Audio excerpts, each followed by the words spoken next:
Et c'est tous les jours qu'Arnaud Demanche est avec nous. Salut Arnaud. Et bonjour les petits amis, tout le monde va bien? Oui. C'était super cette interview Nutri-Score, et puis ça fait tellement plaisir de revoir Jean-Pierre Coff, ça fait vraiment plaisir. Bienvenue dans cette excellente chronique. Alors ce matin, nous avons une pensée pour Charles et Mathieu, nos amateurs de shampoing régénérant, d'huile de jojoba, de pro-rétinol aux acides aminés nutritifs, pour avoir un chignon luisant, bien nourri et en pleine santé.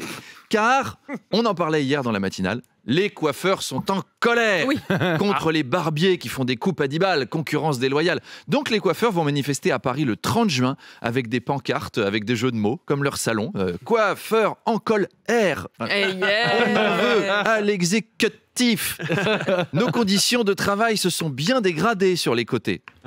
Et ils vont jeter des vieux Paris Match de 95 sur les CRS. Et les CRS vont utiliser des canons à eau. Et les coiffeurs vont dire « C'est trop froid, vous appelez ça une température correcte, vous savez pas bosser ». Et ils vont protester devant BFM « Barbier, démission, barbier, démission ». Qui va écouter les coiffeurs ? Déjà, nous, au salon de coiffure, quand ils parlent, on les écoute pas. Mais si là, ils ont que des bigoudis et des tondeuses pour se faire entendre, les agriculteurs, au moins, ils ont des tracteurs bourrés de lisier. Ça aide. Macron, là, il va juste se foutre de leur gueule. Il va leur dire, bon, alors on va faire une réunion avec Édouard Philippe, qui est spécialiste du dossier. Ouais, bah, on dirait pas. Alors, je suis allé recueillir le témoignage de mon coiffeur, qui était en train de s'engueuler avec un barbier. Du monde depuis trop longtemps. Je me demande ce que je fais ici. Attention, je vais crier très fort. Bah, dans le film, il est coiffeur. Vous vous souvenez quand même.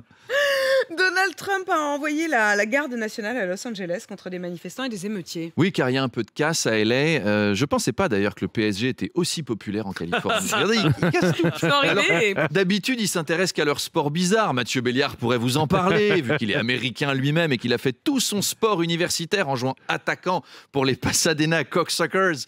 Souvenez-vous de ce match d'anthologie contre le interracial Doggy Style de San José, qui avait pourtant remporté la Coupe du Monde des clubs contre les Japonais du Bukake Osaka.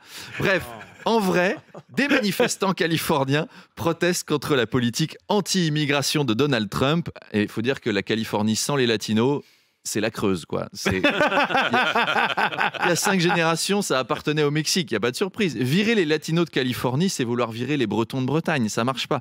Donc Trump a envoyé l'armée contre ces manifestants.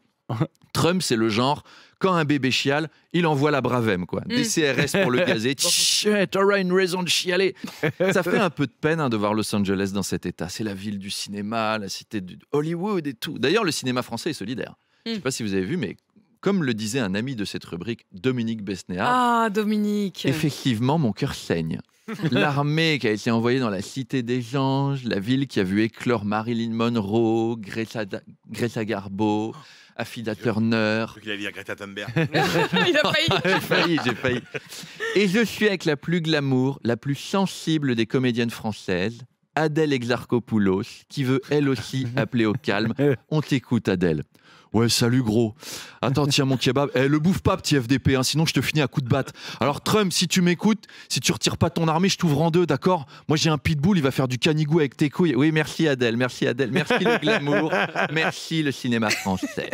À propos de pitbull, le premier musée du chien en France vient d'ouvrir ses portes à Aubervilliers. Et oui, 500 mètres carrés.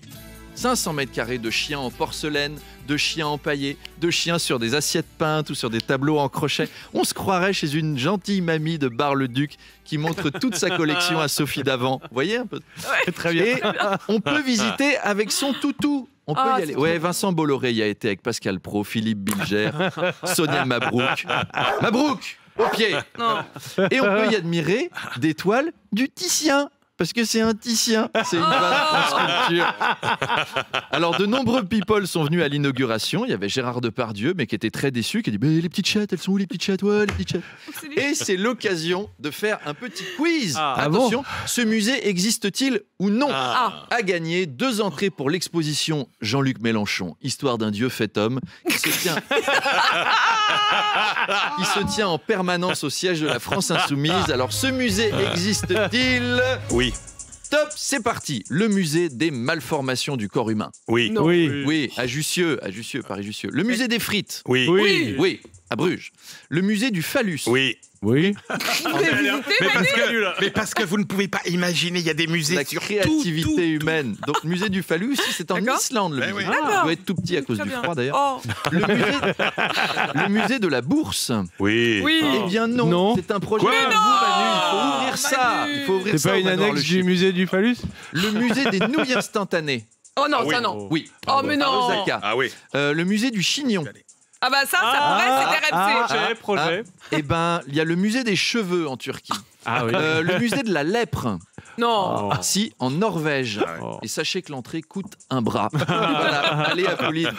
Bonne interview. Je vous fais des énormes poutous à tous. À demain. Demanche pirate, le face-à-face. Salut Et Arnaud. bonjour. Arnaud, mon invité tout à l'heure, c'est Gérald Darmanin, le ministre de la Justice. Et oui, ce matin, on reçoit Walker Texas Ranger. Gérald Darmanin, c'est Chuck Norris. Alors, c'est pas une comparaison qu'on a dû lui faire souvent, mais là, quand même, il a annoncé un choc pénal. Avec des mesures fortes, des mesures de shérif qui rigolent pas. Suppression de l'aménagement de peine, suppression du sursis, instauration de peine minimale, la catégorisation des détenus selon leur dangerosité, l'instauration d'un plaidé coupable pour axer les procédures judiciaires. Il met les pieds dans le plat, comme le vrai Texas Ranger. Je mets les pieds où je veux et c'est souvent dans la gueule. Carrément. À la fin du face-à-face, il va... Vous le faites bien. Apolline Texas Ranger, avec son grand chapeau. À la fin du face-à-face, il va annoncer que pour lutter contre la violence des jeunes, on va directement transformer les collèges en prison. Car c'est le grand sujet du moment. Ça me la fait trop bien, mon sécurité. petit. Ouais, franchement, Ah ouais, j'ai vu. ça m'a ému. quelque J'ai part. vu. Vous parlerez de la sécurité dans les collèges suite aux multiples affaires de coups de couteau donnés par les élèves. Alors curieusement, on appelle ça des faits divers. C'est moi où les faits divers sont de moins en moins divers en ce moment. Je trouve qu'il y a un schéma quand même. Les mômes sont angoissants. Avant, il y avait que pendant Halloween qu'on en avait peur. Et encore, on faisait semblant. Là, si je croise un gamin, je lui donne directement mon portefeuille. Je ne prends plus de risques. Je comprends que Rima Hassan ne veuille pas rentrer. Voyez. Oui. Même le Proche-Orient en temps de guerre, c'est plus safe que de passer devant une école française. Et puis alors, on va se faire plaisir. On va parler de drogue et cannabis. Ah ouais. Gérald Darmanin a estimé devant des sénateurs que la meilleure solution pour lutter contre le trafic, c'était de supprimer l'argent liquide. Il a dit « Cette mesure compliquera la vie des dealers. » Et pas que celle des dealers, hein. La nôtre aussi. Comment on va expliquer à nos femmes que sur le relevé bancaire, là, les 80 €, c'est un massage au Pink Lady et il va falloir expliquer que c'est une kinésithérapeute et tout ça. Comment on va faire Carglass pour réparer nos pare-brises s'ils n'ont plus de pièces de 2 € pour mesurer les Ça, impacts? c'est un vrai Hein problème. Voilà, Mais on ne s'est oui. pas posé cette question. Ah. Alors on peut étendre cette logique. Pour lutter contre la prostitution, supprimons les femmes. Pour lutter contre le racisme, supprimons les Arabes. Pour lutter contre la corruption, interdisons LR. Voilà, on prend des mesures fortes. Ça n'a pas plu à l'Élysée, hein, toutes ces idées. Plus d'argent liquide, c'est clairement une attaque de Darmanin contre Brigitte Macron et ses pièces jaunes.